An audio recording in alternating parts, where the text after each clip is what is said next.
Kiss mo. Sa lips. Ba't sa lips? Gusto mo sa lips? May kakalimutan ka talaga niya ngayong gabi.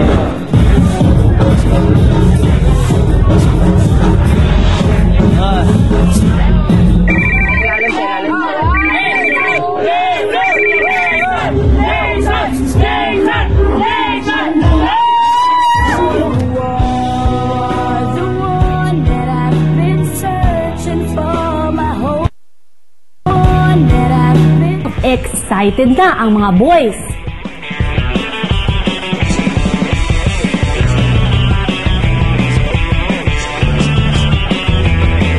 Kaya naman, gumawa na lang ng sariling girls night out si Melay at Rika. Enjoy na lang ni mo dahil kaya pardo na siya sa imong hug. Bahala na. Ako lang yata akong best sa drama na, pero bahala na lang. After si Jason, feeling sa tanan kahibaw doon siya gyapon dulaon na aning PBB. That's why in love siya sa imo ha. Exactly. Gingunan ako sa imo ha ang pugunsang gayo sa gawas. Friend man jud ako si Jason o kung na mga away kay Jason. Pero wala. Defend man ako siya. Pero paano na niyo wala, di ba? Wala man jud. Pero between ikaw ug si Jason, mas gihigugma gyud mo si Jason, 'di ba? More than ginahigugma ka ni Jason, 'di ba? Tinood na siya, dili. Oh, 'di ba? That's why mga tao kay mo kana good ba nga. Ang sabi ni si Jason, oy tinuod yun siya iyahang ano kay ikaw kay obvious kayo nga love jud mo si Jason. Obvious sa TV? Obvious kayo dai. Si Jason naman, tinanggal na ang ID na isinabit sa kanya kanina ni Melay.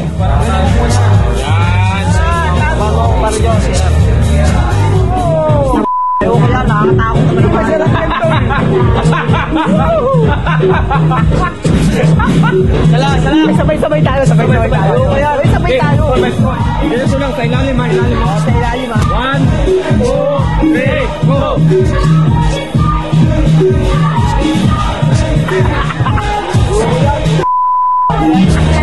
Sa ilalim yan. Gigibuto mo. Yan! Yun! Oo. Wala na ako. Wala na! Tingnan muna natin yung mga angels niya. Kung gaano maganda yung mga babae niya. Tingnan natin yung kapugian nito. Tingnan natin. Maganda si Si Melay may natanggap namang tawag mula sa road manager na si Abby. Meron tayong schedule for tomorrow. Meron kang homecoming sa Jensen.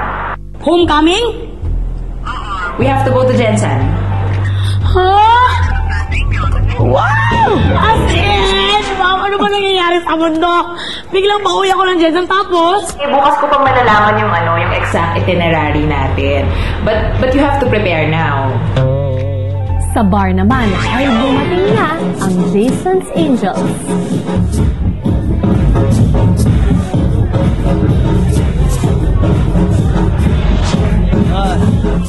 Nagsisinungaling ako kay Isay.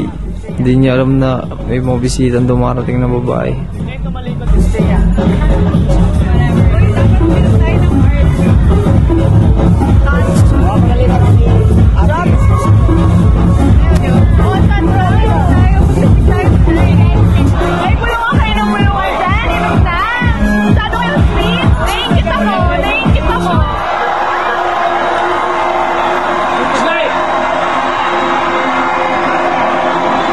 Kinokontrol ko dahil baka maisip ko wala akong girlfriend, patay ako kay Isay po.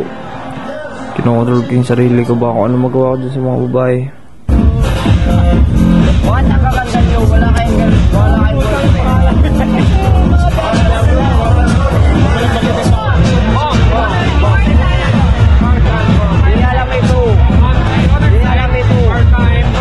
Sa bahay naman, sinubukang tawagan ni Melay at Rika ang mga boys. Sir yan? Third manager of Ben.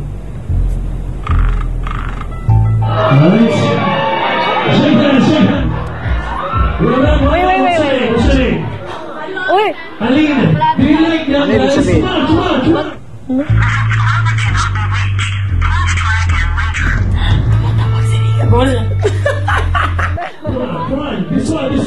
Sinulat ako dati.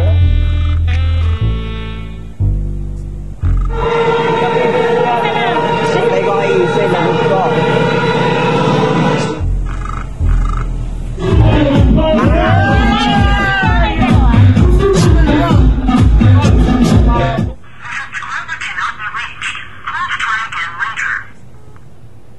Ito ginagawa ng mga lalaking to eh.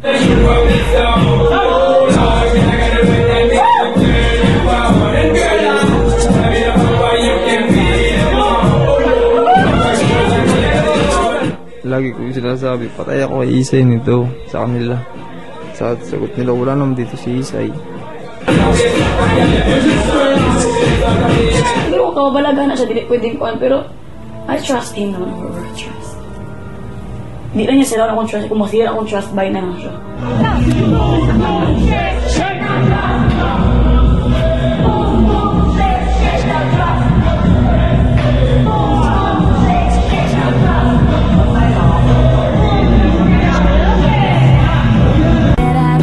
Pagkatapos maligo ay sinubukan muling tawagan ni Melay ang mga boys.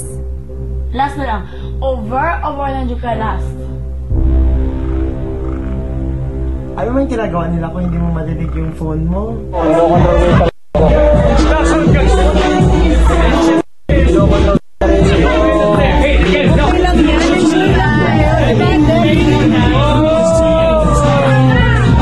Binubulong ko palagi sa kanila dahil inuulit-ulit ko para hindi ako mawala sa aking concentration.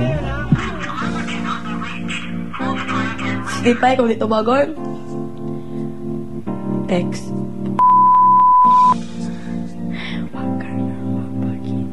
Bye. Tulog. Pakisabi kay Sweetie Pie, nawala na siyang Isay.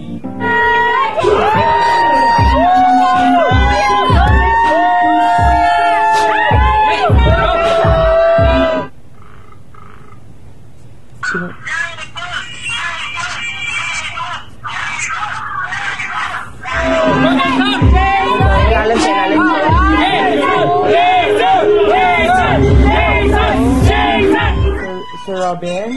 Hello? Hello?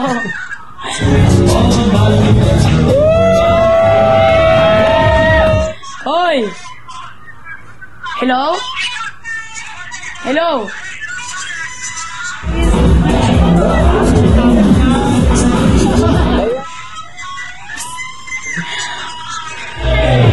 Kaya ko ay Isay. Hello? Kinokontrol ko ang sarili ko, pare. Ha? Kinokontrol ko yung sarili ko. Patay ako kay Isay. Bakit? Kasi dami ng camera. Huwag kayong magloko. Pakisabi kay Jason, uwi ako bukas Jensan. Nagpaalam lang ako. Thanks. Mag-enjoy sana kayo. At huwag kayong makonsensya. Pero talaga sa inyong tatlo, alam ko, isang tingin ko pa lang sa inyo, ikaw talaga yung para sa akin ang garuan na totoo. Sana tandaan mo yan. So, text mo ba talaga ako? Promise? So, pinapalagan mo ako yung sinasabi mo? Promise? Where? There. Sabi mo yan, ha? Where? Magiging close pa tayo pagka nakagamit ako ng telepono, kaya pagka pwede tayo talaga mag-usap. Talaga kayo sa akin, pero totoo kayo sa akin. Kung totoo talaga kayo sa akin, hindi ko talaga yung makalimutan. Saan nga kaya hahantong ang Wild Boys Night Out din na Jason? Mag-abot pa kaya sila ni Melay sa bahay bago umalis papuntang General Santos City si Melay? At ano kaya ang magiging reaksyon ni Melissa sa mga naganap sa paglabas ni na Jason? Grabe, napakadaming tanong na dapat sagutin. Sa susunod na linggo, malalaman natin ang susunod na kabanata. Bukas, magkita-kita pa rin tayo para sa Weekend Primetime Special ng Nalason in Love sa Sabado ng gabi. Ako po si Bianca Gonzalez at iiwan ko sa inyo ang mga dapat niyo pang abangan sa nag-iisang reality serye ng True Love. Ito ang Melason in Love.